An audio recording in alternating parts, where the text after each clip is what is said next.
Hello viewers, আসসালামু আলাইকুম। কেমন আছেন সবাই? আশা করি সবাই ভালো আছেন। আমি এখন আছি হচ্ছে ঢাকা রংপুর হাইওয়েতে। রাস্তাটা অনেক সুন্দর, ঠিক আছে। আসছিলাম এদিকে ঘুরতে, প্রায় ঘুরতে আসা অনেক দূর চলে গেছিলাম, মানিকগঞ্জ পার হয়ে চলে গেছিলাম, পরে আবার রিটার্ন করে আসছি। এই রুটটাতে এমন একটা অবস্থা, বাস, ট্রাক, কভার ভ্যান, প্রাইভেট সব মনে করেন যে টানের উপর থাকে। হ্যাঁ, কেউ কারো সহজে সাইড দিবার চায় না, এমন একটা অবস্থা। এই যে শুরুতে আমার পাশ দিয়ে একটা বাস গেছে, বাসটা এমনভাবে আইসা গেল, মনে হয় যে আমার চাপ দিয়ে থেকে গেছে।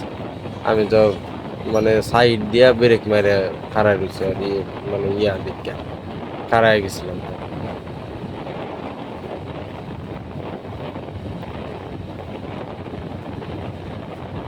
এই হচ্ছে ঢাকা রংপুর রাস্তাটা, এদিকে দেখার মতো অনেক সুন্দর একটা রাস্তা। দুই সাইডেই, রাস্তার দুই সাইডেই গাছ লাগানো, পরিষ্কার, কোনো ভাঙা ভুঙ্গা নাই, একদম ফ্রেশ রাস্তা। বাইক টানার লেগে ঠিক আছে, অনায়াসে 120-30 বাইক টাইনা যাওয়া যায়। কিন্তু এই রুটটা অনেক রিস্কি, বিশেষ করে রাতের বেলা তারপরে আরো হচ্ছে যখন বাস একলগে 2-3টা থাকে, তখন তো মানে কোনটা লাগে কোনো ভ্যালুই নাই। আর 2-3টা বাস একলগে যে পরিমাণ পারাপারি করে, শুধু একটা যদি পিছা থেকে একটু মাথা বার করতে পারে, ওইটার চাপ দিয়ে আগে বাইরে যাবে, কেমনে কেমনে তো বাইরে যাবে।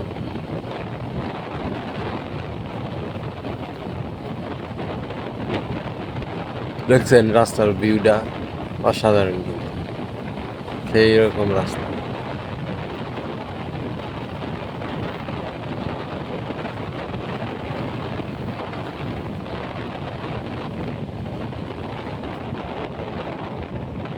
রাস্তা কিন্তু সেরকম।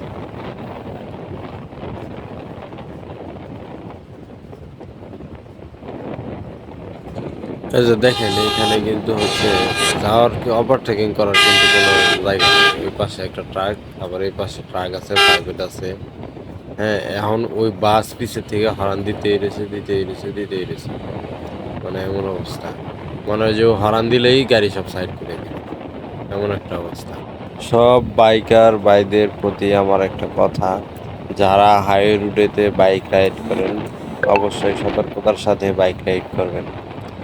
আপনার ছোট্ট একটা ভুল সারা জীবনের কান্না। সবাই ভালো থাকবেন, সুস্থ থাকবেন, আর আমার ভিডিওটা দেখার জন্য সবাইকে অসংখ্য অসংখ্য ধন্যবাদ।